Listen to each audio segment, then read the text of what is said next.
book lovers, welcome back to the Bibliovert channel. My name is Jacqueline. I hope you have had a fantastic day and a wonderful start to 2022. Before we get started, I do want to say that I was inspired by G from Book Roast and her video of if you like this book, then you should read this book, but I thought that I would put my own personal spin on it. So let's go ahead and get started. First things first, I did try and choose a selection of books that were quite popular and then pair them with books that are not quite as popular.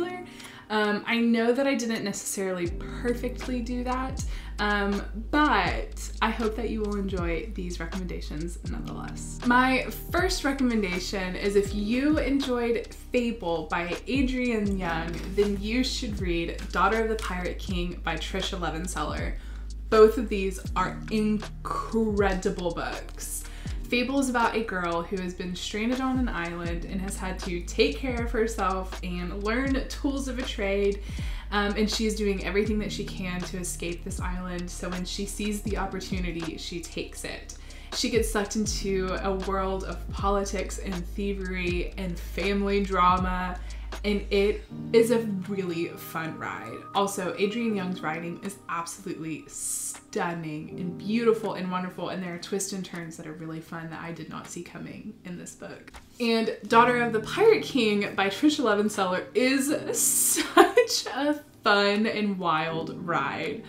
Our main character, Alosa, is this confident, capable, crafty, intelligent woman who intentionally gets kidnapped to try and locate a treasure. And so the entire time she's in control when the pirates who kidnapped her think they're in control, and she just spins everything over and turns everyone on their heads, and it is just so fun. The banter in this book is top notch. It's a duology. I have not read the second one yet, but I really want to, and I hear that it lives up to the first one and it's just as incredible.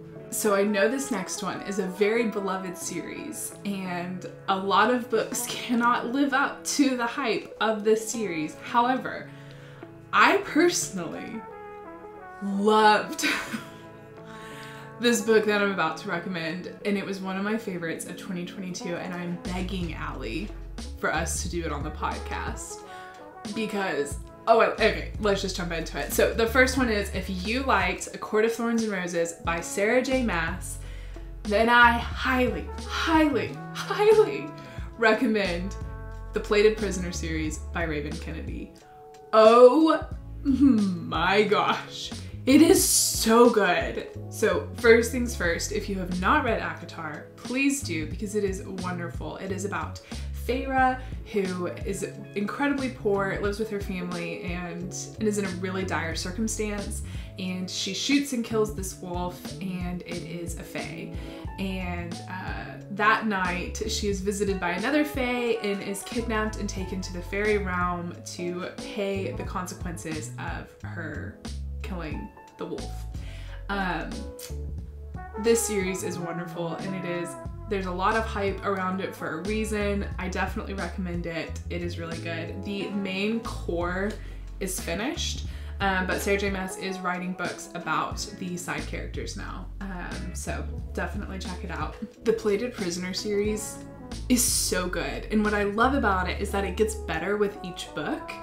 And the third book is just an absolute masterpiece. So Gild is the first book in the Plated Prisoner series. It is still incredible. Before you read this book and series, please check out the trigger warnings. There are sexual assault and other trigger warnings that I definitely recommend looking at before you start the book. So this is a Midas retelling, and so our main character, Arin, is completely covered in gold. Like, she is gold. And she is in a cage, and she's being held by this king that she is in love with, and she along the way learns a lot about herself and learns her own self-worth, and her growth is just incredible, and her perspective on the world is just really sweet. There are some amazing twists and turns that are absolutely wonderful, and the cast of characters that comes throughout this series is just incredible. The fourth book, Glow, is coming out, I believe, in May of 2022, and I am so excited. So my goal for 2022 is to get everyone to read this series because it's wonderful and it deserves to be read and deserves all the hype. So go read it. So this next one is quite obvious, and for that I apologize. I've also said this one quite a bit over the last 6 months, but I love both of these series so much that I can't stop talking about them. And the first one is Six of Crows by Leigh Bardugo. This is a fantastic found family heist, incredible cast of characters, multiple POV, just high suspense. The entire time I was reading this book, I felt like I was on the edge of my seat. I just absolutely fell in love with every single one of the characters and the situation. It is so good. In the second book, the ending, just tears just streaming down my face. But if you like Six of Crows by Leigh Bardugo, then I highly recommend The Gilded Wolves by Roshni Chachki. This book was honestly one of my favorites from last year. I cannot stop talking about it. It is so incredible. First off, Roshni is an immaculate author. I mean, her writing is just stunning, just absolutely beautiful. So this book is also a found family situation. It's kind of much more National Treasure, Indiana Jones, with like a sprinkle of like heist and thievery thrown in there. But there is magic, which is a lot of fun, and it's set in Paris at the like end of the 1700s. And it's just amazing. This cast of characters, they're so diverse and they work so well together, and it's so heartbreaking and beautiful and haunting that it was like a gasp at the end of every chapter. This is now a completed series. There are 3 books in the series, and each one is just beautiful, just absolutely beautiful. The growth that these characters go through, I'm truly, truly sad that it's over because I just want more of them. So I know that this is kind of a more popular book, but I just want everyone to read it because it's incredible. So both of these are beautiful. Both of them are wonderful. I cannot recommend them enough. Okay, so the next one is, if you enjoyed The Cruel Prince by Holly Black, then you should check out Fortuna Sworn by KJ Sutton. So the main similarities between these two is the type of fae. I think in the YA and a fantasy realm, we have gotten very comfortable with like the Sarah J. Maas fae and kind of how they're just tall warriors and they're snarky and they can sometimes like turn into animals. The Cruel Prince, in my opinion, I could be completely wrong on this, is very much more the Shakespearean fae and how they're very trickster, very conniving, very deadly, and like you can't trust yourself and you can't trust a vow that you make with them and everything kind of like that. And it has like the Seelie and the Unseelie courts and so on and so forth. And that is the main similarity that I see with Fortuna Sworn because it's a very similar fae structure. This series, I have finished book 2. I need to get on to book 3. I was pleasantly surprised by how much I enjoyed these books, primarily because I got recommended them from TikTok. And sometimes that's a little bit of a hit or a miss. However, there was just so much going on and the plot was really quick and really enjoyable, and I never really knew what to expect next. The main character is just this very strong and capable character, and just the way that she navigates the courts is a lot of fun, so I definitely recommend this one. Okay, so the next one is, if you enjoyed From Blood and Ash by Jennifer L. Armentrout, then you might enjoy King of Battle and Blood by Scarlett St. Clair. From Blood and Ash was one of my favorite reads of 2020. I have a lot of feelings on the rest of the books in the series. If you want to hear those, you can go check out our podcast, the Bibliovertpodcast. We have an episode for every single one of the books. But From Blood and Ash, I love so much because the ending, I was ready for it, but then I wasn't ready for it, and it was just so good, and it felt so different and refreshed from things that I had been reading recently, and I just absolutely fell in love with Poppy and Hawk and just feel a lot of things. So King of Battle and Blood actually reminds me a lot of A Shadow in the Ember that is kind of in this series, because their plot lines are very, very similar. However, I think overall that there are a lot of vibes that are similar between these two series. So King of Battle and Blood is a vampire book. It is arranged marriage, forced proximity, the I'm gonna marry you to kill you trope, enemies to lovers. There are lots of twists and turns. Some of them I do think are quite a bit predictable, but I think that maybe Scarlett St. Clair wanted it to, like, you to be figuring it out before the main character did. It's just a wild ride, and there are some of my favorite lines that I have read in a long time in this book. The writing is really, really pretty. So if you read it, let me know what your thoughts are. So my dog Penny wanted to join in on the fun for this one. So the next one is, if you, like me, love An Ember in the Ashes by Saba Tahir, which this is my favorite series of all time, by the way. If you love An Ember in the Ashes by Saba Tahir, then I highly recommend the Rebel in the Sand series by Alwyn Hamilton. I actually read both of these books one right after another, and so I had gotten them a little bit confused because there are a lot of similarities between the two of them. And as I continued to read An Ember in the Ashes and reread it, I was able to kind of separate the two of them, but both of them are absolutely incredible. There's a lot of Middle Eastern mythology, lots of very similar settings, fight against like the evil forces. They're both really, really good. I will say with Rebel in the Sands, I think that there's like a little bit more advanced technology, like their guns and sharpshooting play like a big part. And there's kind of like an underlying like steampunk element to it.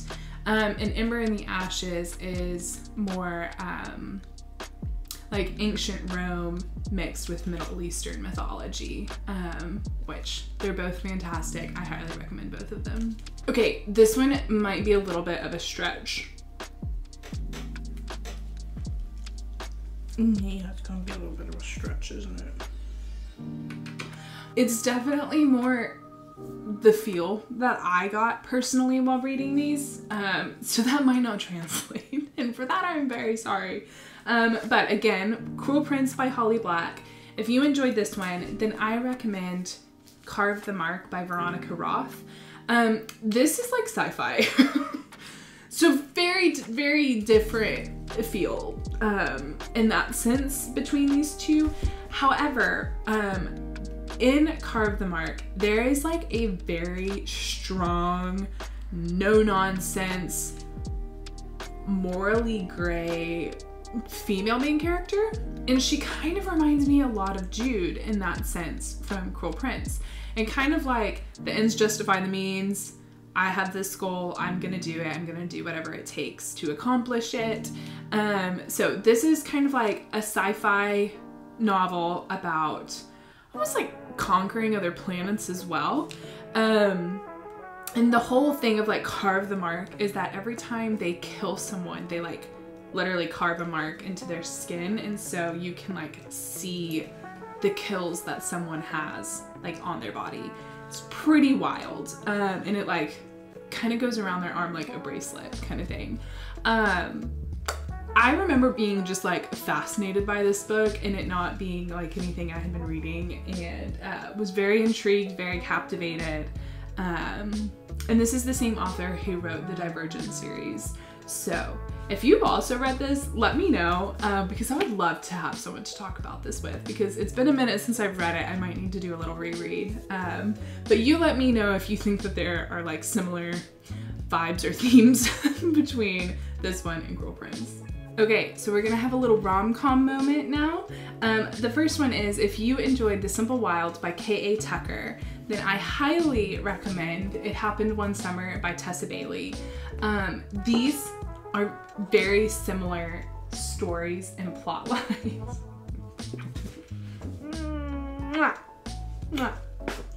So these are very similar stories in the sense that they are both very material girls who are moving to somewhere in kind of like the Pacific Northeast / Alaska. And they meet a very grumpy man who has a very dangerous job, and of course they fall in love. Personally, I like It Happened One Summer a lot more than The Simple Wild. I didn't love The Simple Wild, but It Happened One Summer was literally everything that I wanted The Simple Wild to be. But if you like one, you might like the other, and vice versa. So these, I think, are good little companions. Okay, so these next several, I actually reached out to a couple of friends and asked them for what their opinions are, books that match with each other. So these are their recommendations. I want to make sure that I give them credit. It was Jenna from Live a Thousand Lives, Chelsea from Chelsea Darling Cosplay, and my dear lovely Elizabeth Trent. Some of these I have not read, so this is purely their recommendations and I am just sharing them. The first one I have read, and I do absolutely see the correlation and I think it's wonderful, but I unfortunately did not come up with it. So the first one is, if you enjoy the Throne of Glass series by Sarah J. Maas, then you need to check out Bridge Kingdom by Daniel L. Jensen. Both of these are some of my favorite series of all time. They are so good. I am Throne of Glass trash. I prefer Throne of Glass over ACOTAR. I'm a plot-based reader. The plot in Throne of Glass is so good. I love plot twists and turns and things that I just did not see coming. And so I love Throne of Glass. And I also love Bridge Kingdom. It is so incredibly good. The first chapter of this book is probably my favorite first chapter of any book I have ever read. Hands down, one of the best intros ever. Absolutely, unbelievably immaculate. It is so good. My jaw was on the ground. It is one of my favorite series to recommend. It's a delightful little duology.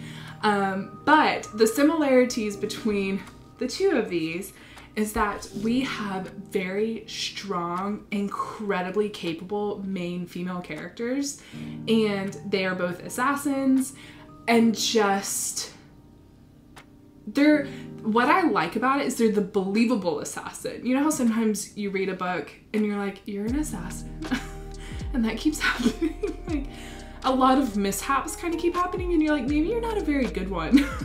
But both of these, you're like, oh yeah, no, you're like deadly. And you're like willing to like get your hands dirty, to like get it done, you know? And that is how I felt about Laura from Bridge Kingdom. Absolutely incredible. This book is so freaking good. And Aaron, the love interest, incredible. So Bridge Kingdom is about Laura, who has been raised in isolation to be an assassin, to marry the king of a neighboring kingdom and to kill him and completely dismantle his empire from the inside out. And like, yeah, it's a wild ride and it is so freaking good. So needless to say, please read this book. It's absolutely incredible. I love it so much and I hope you will love it as much as I do. Okay, so this next one was specifically recommended by Jenna from Live a Thousand Lives, and it is, if you have read The Raven Boys by Maggie Stiefvater, then you might enjoy Legendborn by Tracy Dawn. Now, I have not read Legendborn yet. It is very high on my list. I'm also hoping that we are going to do an episode over this book this year. I'm very, very hopeful for it. And I have not finished the Raven cycle yet. I have finished 2 out of the 4 books and I'm excited to continue. However, I think that there are a lot of very similar themes and kind of the mystery to it. Jenna said something about kings, which I do know is a heavy emphasis in this book. And then I believe Legendborn is a Arthurian retelling, which I love. I trust Jenna explicitly, and she is Raven Cycle trash. And I know she's also Legendborn trash. So read both of these. And the last one, again, is another one of my favorite books that I have read. However, I have not read the recommendation yet, but this one was made by Liz. But the first one is, if you have read Illumine, which is incredible, by the way, then you should read Red Rising by Pierce Brown. I have not read Red Rising yet. I am very excited. Liz was actually the one who gifted me this book, so I have to do it, and I need to do it for her, and I have promised a lot of people that I would read it. Both of these are sci-fi. Red Rising, I believe, is set on Mars. If I'm wrong, correct me. Illumine, oh my gosh. This series, I know I've said this a couple of times, is unlike anything I have ever read before in my entire life, nor do I think I ever will read something similar. It is so incredibly good. So this is a sci-fi about a girl who has grown up on a planet that is doing illegal mining, and a competitor organization comes in and literally blows up the entire planet, which is a huge bummer. But there are survivors, and they get on this spacecraft, and unfortunately the spacecraft was damaged. Unfortunately, the spacecraft and the one who has the big bad evil corporation, both of them are damaged. And so it is literally a race against the clock in order to make it to this jump station. And part of it is that there's a murderous AI who is in charge of the ship. There are wild things that happens, and the most incredible part about this entire book is that everything is told through files. It's unreal. So it's like video surveillance cameras, journal entries, the AI talks, everything that's in black is Aiden, the AI. It's just unreal. It's absolutely unreal. So the dialogue that you see is like through like instant messaging or the video surveillance and things like that. Like you don't actually get just like paragraphs of dialogue. Everything is made up through files, like Wikipedia articles, map schematics, just, it was so unique and so cool, and something like I have never read before. The authors are Amy Kaufman and Jay Kristoff, and they are the king and queen of banter, and it was just one of my favorite experiences that I've ever been on. It's so good. It is so good. So each book in the Illumine files follows a different set of characters, and then they all meet up in the third book. And it's just really, really good.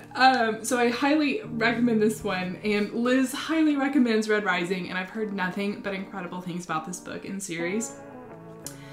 So read them. But that is it for this video. I hope you enjoyed it. If you were interested in learning a little bit more about us, definitely check us out on Instagram at the Bibliovertpodcast. We love making new friends, so please slide into our DMs. We also have a podcast called the Bibliovertpodcast, where we have an episode every single Monday. 2 of the episodes each month are book review episodes, and 2 are topic-specific episodes. And we also have a Patreon that is filled with some of the most incredible book-loving people in the entire world. So if you are looking for a bookish community, definitely check that out. We also do a monthly book buddy read where you pick the book, and at the end of the month, we have a little Zoom chat to talk about it. But I hope you have a fantastic day, happy reading, and I'll see you next time. You see them next time.